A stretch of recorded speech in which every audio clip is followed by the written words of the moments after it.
Hello, and welcome back to the NEFF Horror Fest, Day 2. We just came from the awards ceremony. I am here with Ryan Callaway of One Winter Night, who just won Best Produced Screenplay. Congratulations, Ryan. Thank you. How are you feeling right now?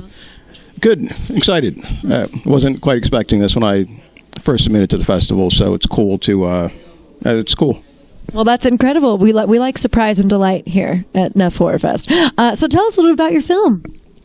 Well, it's about an Orthodox Jewish family who moved to a rural community, and I'm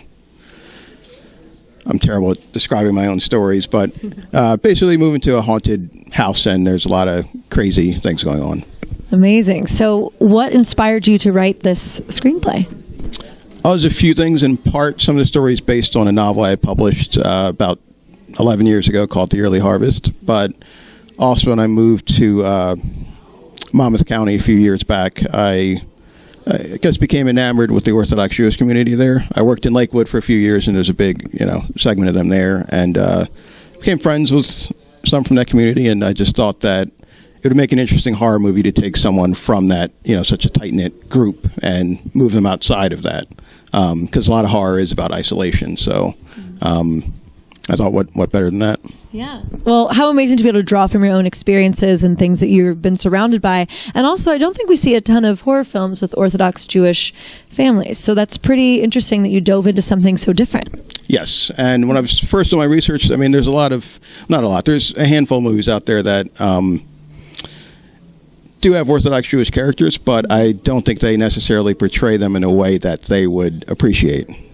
So while I was doing my research, I did talk to a lot of people, and I guess got blessings from some of them. And Allison Josephs, who has a YouTube channel and an organization called Jew in the City, which is pretty good, entertaining too. But she just wanted to see a portrayal of them that portrayed them as normal human beings. Yes, they have their religious duties and they have a unique way of living, but they are just people, and good people at that, most of them. Yeah. Well, that's amazing. So tell us a little about the process. Once you wrote your screenplay, how'd you get your actors on board? Well, I'd worked with Brittany Screeber and Brianna Angle, who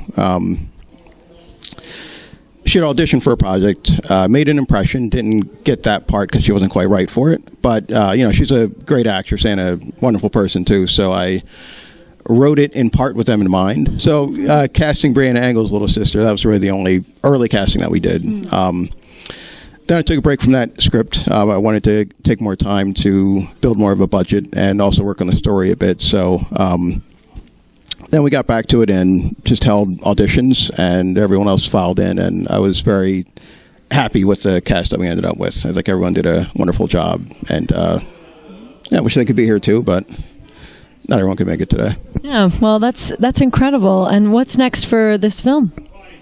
Well, distribution of some sort. It's definitely going to have a VOD platform. You'll be able to catch it on Amazon Prime and hopefully a few other channels in the near future. And we're working on Blu-ray and DVD distribution as well. So awesome. Well, congratulations to you and to the film. This is incredible, and can't wait for the rest of the world to be able to see it, not just here at NEFF Horror Fest. Thank you. Thank you. Awesome. Thank you very much. Thanks. Nice to meet you. Very nice to meet you. Thank you.